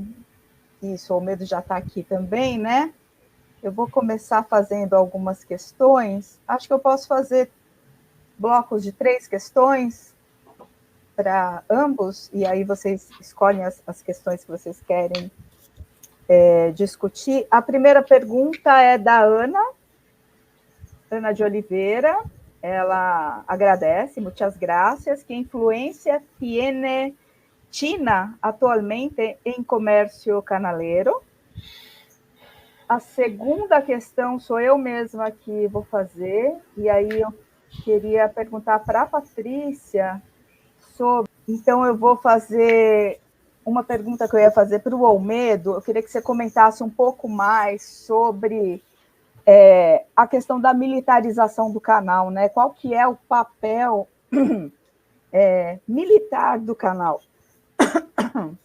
Acho que pensando ao longo do século XX, né, mas pensando no papel estratégico de como o canal é um espaço de manutenção da hegemonia militar estadunidense. Eu queria que você comentasse um pouco isso, né? E a questão da China. Acho que vou ficar con esas dudas por enquanto. Sí. Empiezo con lo de China. En realidad, Panamá, bueno, hasta fines del siglo XX, el principal usuario, bueno, hasta el presente, entonces, desde el principio, Estados Unidos ha sido el principal usuario del canal. Durante mucho tiempo, el canal fue como quien dice un puerto interior de los Estados Unidos, entre la costa este y la costa oeste. La mayor parte del comercio, porque pasaba por el canal, era mercancías que iban dentro de los propios Estados Unidos. El segundo usuario durante casi toda la segunda mitad del siglo XX fue Japón. Y recién China, a principios de este siglo, ya de los 90 hacia acá, desbancó a Japón como segundo usuario del canal y indudablemente en este momento ya incluso disputa con Estados Unidos el uso de sus mercancías, que son las que pasan más por el canal de Panamá. Es un usuario importante.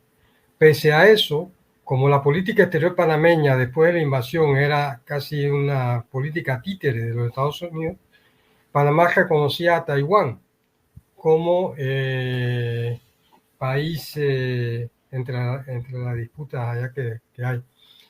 Y no va a ser hasta el año 2017, que hace 7 años, que el gobierno panameño de Juan Carlos Varela va a establecer formalmente relaciones diplomáticas con el gobierno de China y va a dejar de lado las relaciones con Taiwán. Entonces, en el sentido de la formalidad.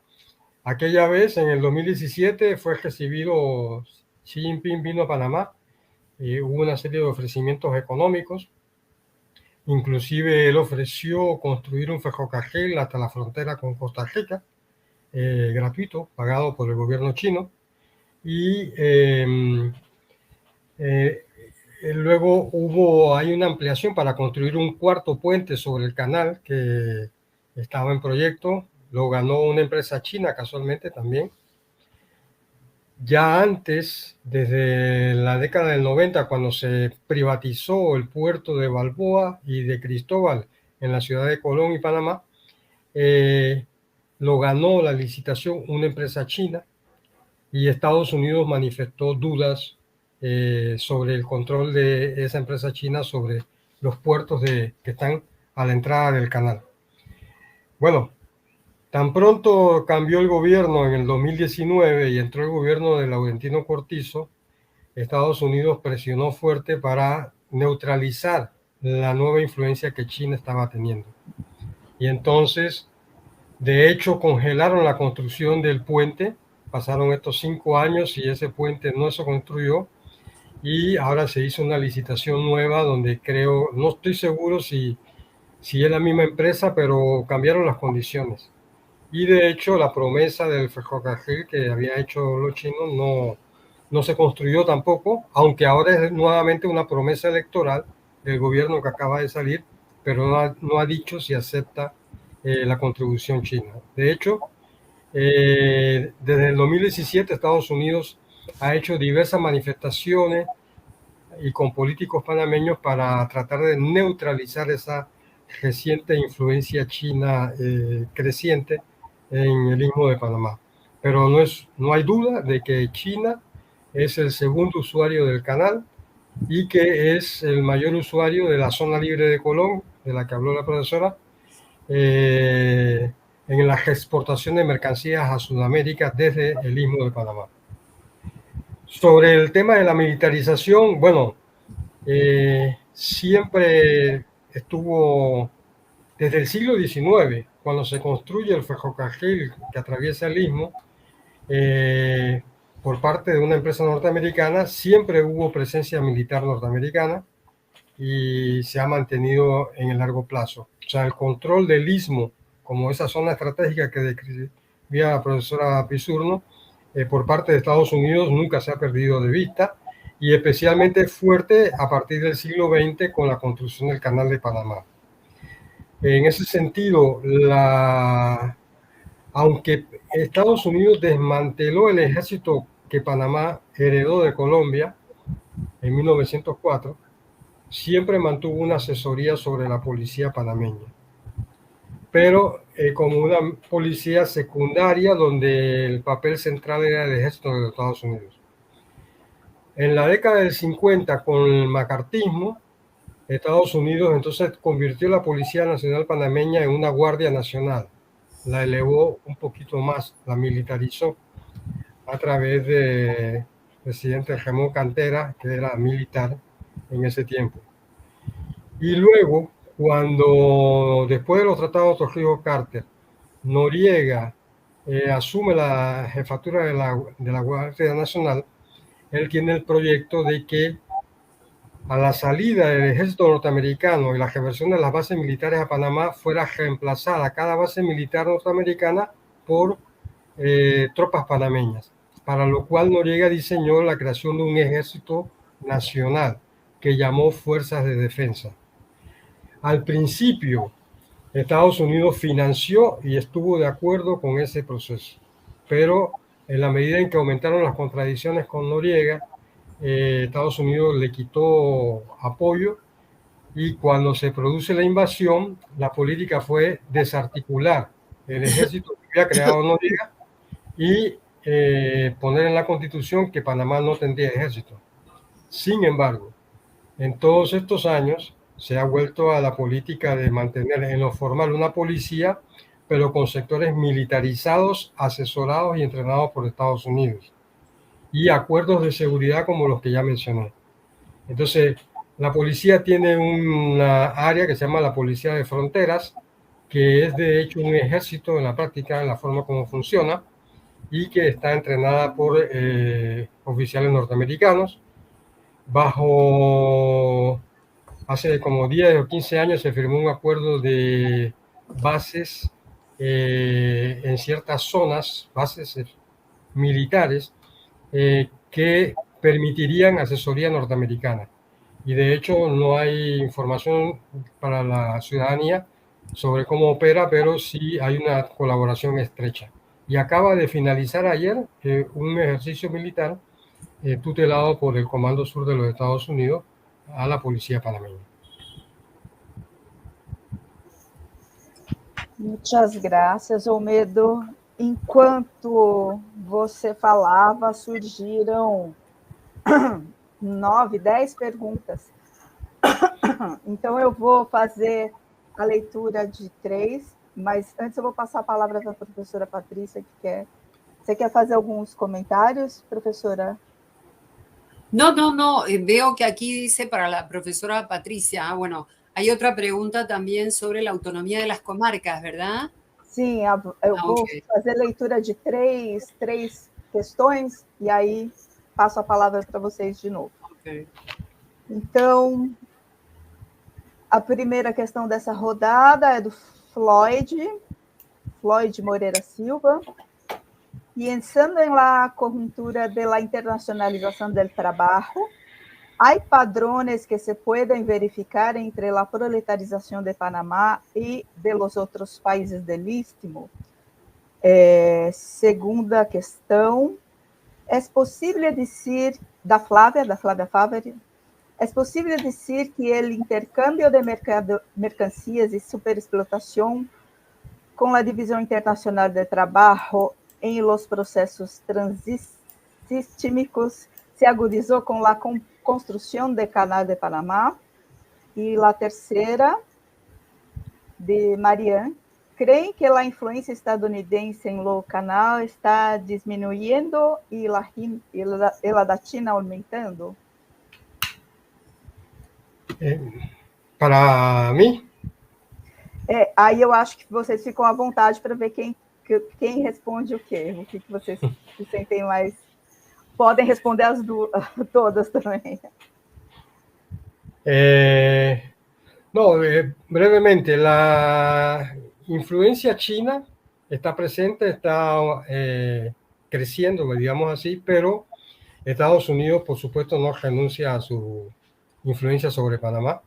Tiene en este momento una embajadora muy entrona en toda la política interior panameña, casi como una procónsul, y tanto en medidas de seguridad como en política económica, la presencia norteamericana es permanente. De hecho, durante este gobierno de Laurentino Cortizo viajan semanalmente funcionarios de alto nivel de los Estados Unidos como si estuvieran en casa. Viendo sobre todo el tema de la frontera, por el tema de la migración que pasa por Darién. El año pasado pasaron 500.000 personas desde Sudamérica hacia los Estados Unidos por ahí, y hay un interés de ellos de que el próximo gobierno panameño frene eso. Así que no dirías, crece la influencia a China, pero Estados Unidos, por supuesto, no va a ceder el espacio por ningún lado. Y quería simplemente referirme a algo que pregunta Fabio sobre Martinelli, porque acaba de haber elecciones, y entonces ha ganado la elección José Raúl Mulino, del partido Realizando Metas. Pero en realidad Mulino era candidato a vicepresidente con Ricardo Martinelli, que es la figura política importante. Entonces, en este momento en la política panameña, Martinelli es una especie de outsider de ese tipo que está surgiendo, estilo Donald Trump. Martinelli es nuestro Donald Trump panameño, una especie de Bolsonaro, para decirlo en términos referenciales para ustedes. Hay una crisis de credibilidad de los partidos tradicionales, de esos que pactaron la alternancia en el gobierno después de la invasión, el PRD y el Partido Panameñista, y entonces desde hace 10 años entró en juego este político que es un empresario multimillonario y que ganó las elecciones del 2009 y gobernó hasta 2014. Está acusado de diversos delitos, de peculado, de lavado de dinero, y pese a ello tiene una gran popularidad porque la gente lo identifica como un tipo que es por fuera contra a los partidos tradicionales. Entonces, en los sectores populares más básicos, los que están más golpeados por la crisis económica que hay en el país, lo apoyan, pese a todas las denuncias de delitos cometidos por él. Entonces, iba a ganar la presidencia, pero lo fue condenado por lavado de dinero pocas semanas antes de las elecciones, de manera que tuvo que reemplazarlo su vicepresidente, que es el que ha ganado la elección.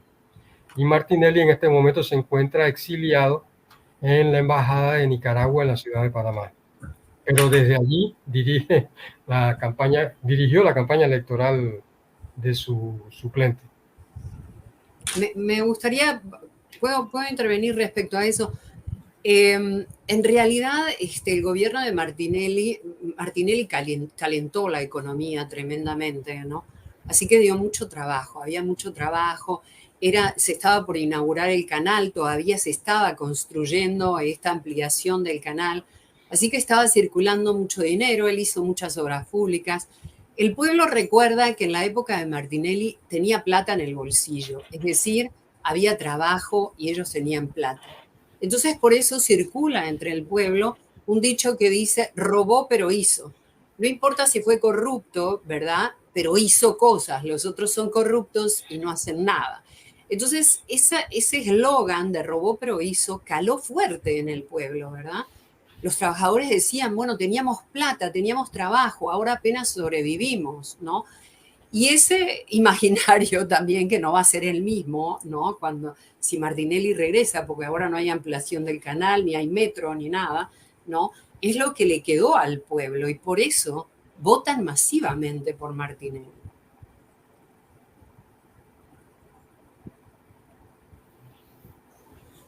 Aqui no Brasil, a gente tinha um político, ele ainda é vivo, mas já não está mais na política, chamado Paulo Maluf, que era um político vinculado à ditadura, e uma das coisas que se dizia sobre ele é rouba mais fácil. Né? Então, Exacto, eu acho que ese es el dicho. é um slogan que Sí, circula aí entre essas figuras, né? Exacto. Tem uma pergunta da Rebeca, vou fazer a leitura de mais 3 questões, né? Tem uma pergunta da Rebeca.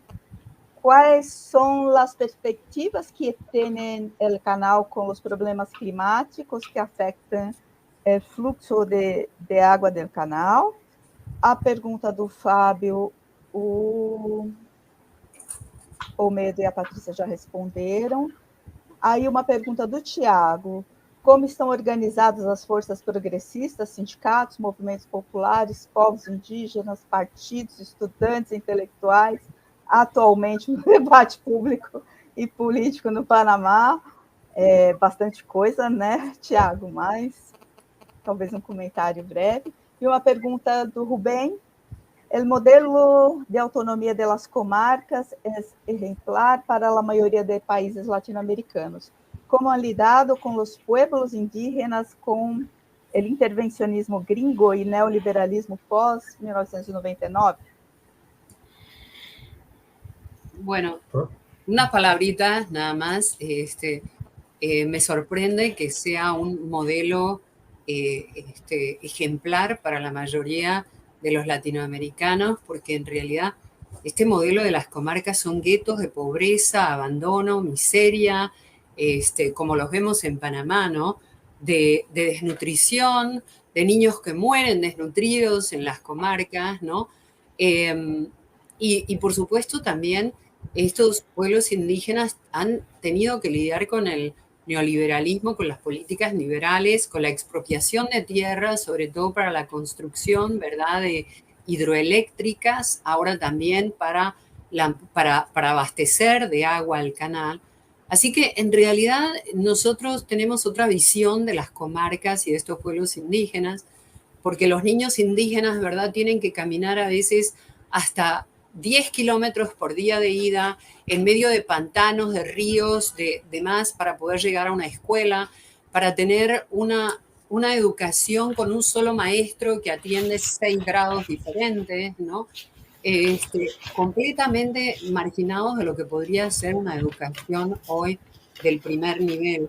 Además de eso, una mujer indígena que está en la comarca tiene también que caminar 15, 20 kilómetros para ir a poder tener su hijo, ¿verdad? En medio, no de carreteras, sino de caminos entre montañas, de ríos crecidos, etc. Así que me parece que este modelo de autonomía de las comarcas es un fracaso, es un gran fracaso, ¿no? No sé cómo puede ser modelo para el resto de Latinoamérica. Yo creo que este modelo de las comarcas es, me saco el problema de encima, ¿verdad?, te meto en la comarca y allá ve qué es lo que tú puedes hacer por ti mismo, ¿no? Incluso cuando los chicos de las comarcas, los jóvenes indígenas llegan a la Universidad de Panamá, no hablan ni español siquiera, ¿verdad? Tienen problemas de adaptación, ya no sociopolíticos, ¿verdad?, sino además hasta con el lenguaje para poder realmente introducirse dentro de involucrarse en la sociedad panameña. Así que esa es la visión que nosotros tenemos de las comarcas, ¿no?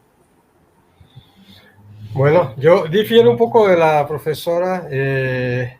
Las comarcas ciertamente tienen esa contradicción entre estar abandonadas de la inversión pública del Estado. Son los sectores donde hay la pobreza mucho mayor. Las tasas de pobreza superan hasta el 80-90% de la población. Y está toda la situación de abandono y de falta de inversión pública que describe la profesora. Sin embargo, han logrado un reconocimiento culturales importantes. Han logrado reconocimiento del Estado panameño a sus autoridades tradicionales, a su respeto a su lengua, y al autogobierno en cierta medida, pero también está siendo intervenida desde fuera poco a poco. Esto se debe en parte a lo que la profesora había descrito en su intervención primera, que es que en 1925, producto de la intervención de los gobiernos panameños contra un sector, Panamá tiene 7 naciones indígenas. La nación Guna, que está en la costa caribeña entre Colombia y Panamá, tenía una serie de derechos conquistados desde el periodo colonial e incluso bajo el gobierno colombiano. Los gobiernos panameños después de 1903 los ignoraron e intentaron la política de civilización que describía la profesora, e intentaron prohibirle sus vestidos tradicionales, vestirlas a estilo occidental. A las mujeres, ellas utilizan unas argollas de oro, incluso en la nariz. El gobierno mandó policías para imponer una vestidura occidental y quitar esas formas de vestimenta a la fuerza y obligarles a hablar español, y eso produjo una revolución en 1925 que se llama la Revolución Dule, y que dentro de un año celebraremos los 100 años, que llevó a que el pueblo asesinara a 17 policías. Exara, la burguesía panameña había dicho frente a Colombia, que reconozcan nuestra independencia y queremos relaciones con Estados Unidos. Entonces, ese hecho logró un respeto a la autonomía del pueblo Guna por parte de los gobiernos a partir de ese tiempo. De allí tardó muchas décadas, pero al final también se fue extendiendo a los otros pueblos, más o menos el modelo Guna de autonomía que se había conquistado. En otras zonas fue más difícil porque había inversiones de los latifundistas y inversiones mineras que estaban en duda, porque un principio de las comunidades indígenas es negar la propiedad privada de la tierra, y eso la burguesía panameña no lo quería aceptar. Pero más o menos eso en ese sentido sí es un modelo a seguir respecto a otras situaciones. Pero había otra pregunta que había dicho al principio, ¿cuál era? Sí, sobre el cambio climático, el canal, sí, y bueno, los partidos, los movimientos actuales. Bueno, rápidamente, sobre el canal de Panamá y el cambio climático, yo personalmente creo que hay un sector de la burguesía panameña medra del Estado.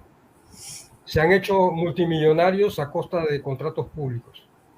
Cuando fue la ampliación del canal que se aprobó en 2007 y que se terminó de construir durante el gobierno de Martinelli, que fue un juego de esclusas para barcos más grandes, hubo el debate sobre si eso era conveniente, era necesario y era urgente. Algunos sectores dijimos, lo urgente es que se resuelvan los problemas sociales del país. La gente luchó por la soberanía sobre el canal para que el canal financiara la solución de los problemas sociales. Si nos hipotecamos para la construcción de esta obra, que valía en principio 3.500 millones de dólares, terminó costando el doble prácticamente, ese dinero no se va a utilizar para la inversión pública, y como efectivamente ha pasado.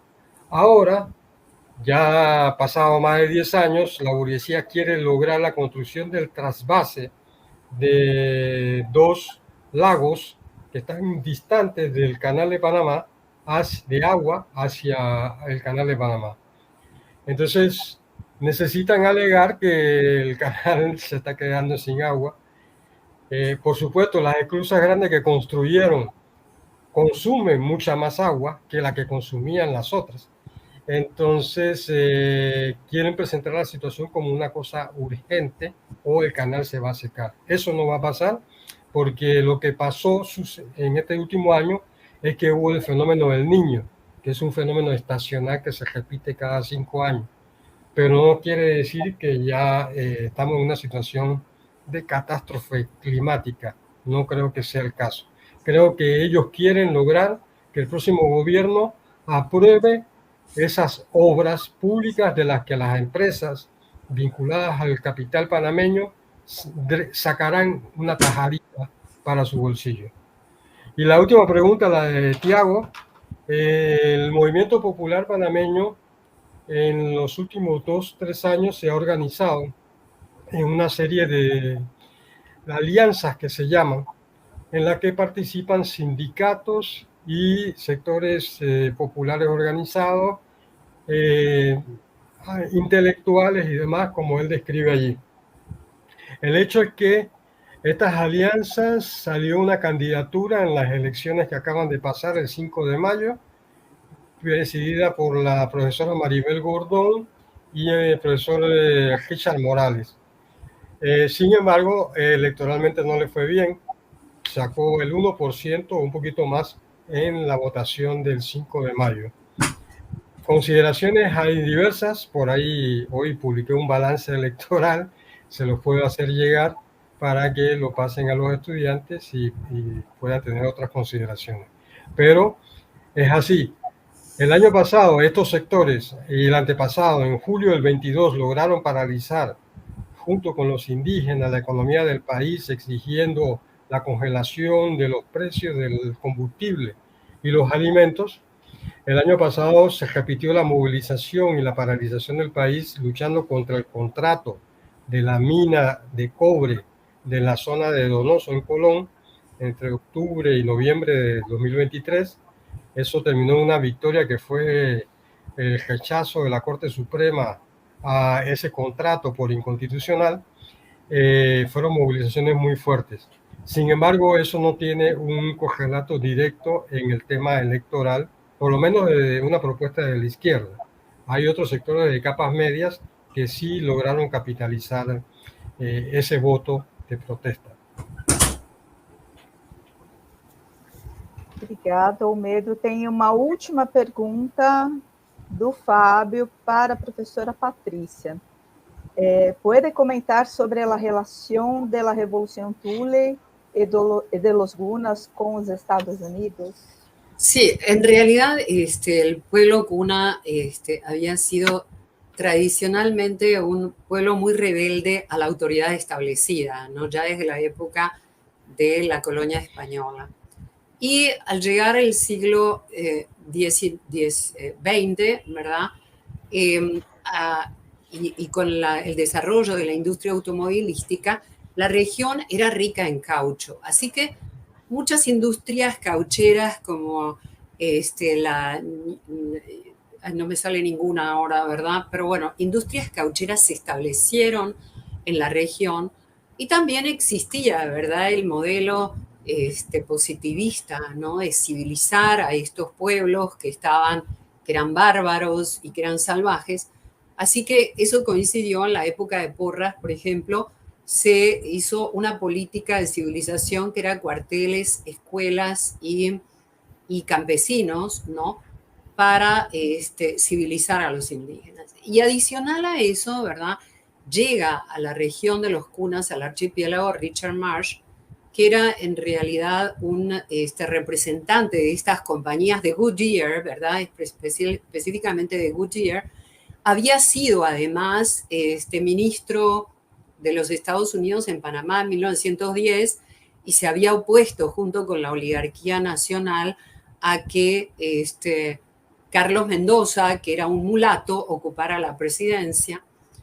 Había sido destituido por eso. Después se hace representante de estas compañías caucheras y llega, ¿verdad?, al archipiélago de San Blas. Y allí toma contacto, que ya los conocía de antes porque él era un antropólogo frustrado, con los indígenas Kunas albinos. Estos indígenas Kunas albinos, realmente él queda fascinado con este fenómeno y se embarca con un grupo de estos indígenas rumbo a los Estados Unidos para llegar a Washington, al Instituto Smithsonian, donde iban a ser estudiados, ¿verdad?, por los antropólogos del Smithsonian, entre ellos el famoso Alex Hardlicka, ¿no?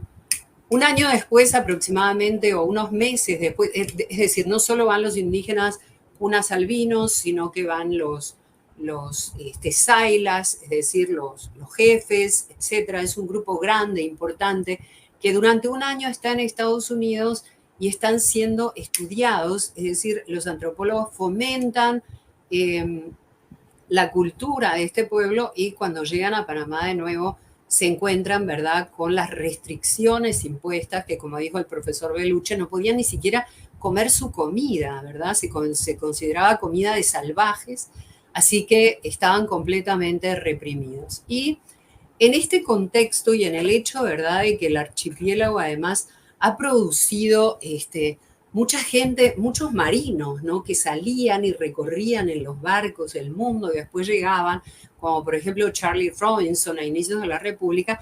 Vamos a ver que llegan y entonces se produce, ¿verdad?, en 1925, con Sidran Coleman y Nele Cantule, dos sailas, se produce el levantamiento de los indígenas cunas, declaran, ¿verdad?, la independencia y la constitución de la República Dule.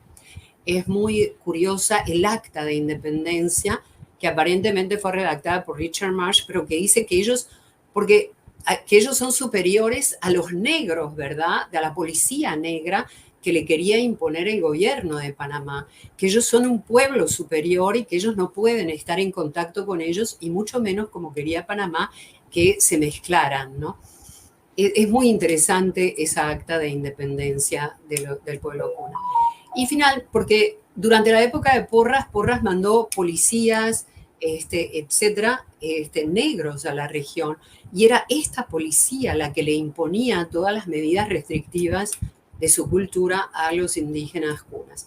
Y finalmente declararon la independencia, como dijo el profesor Peluche, asaltaron los cuarteles de policía,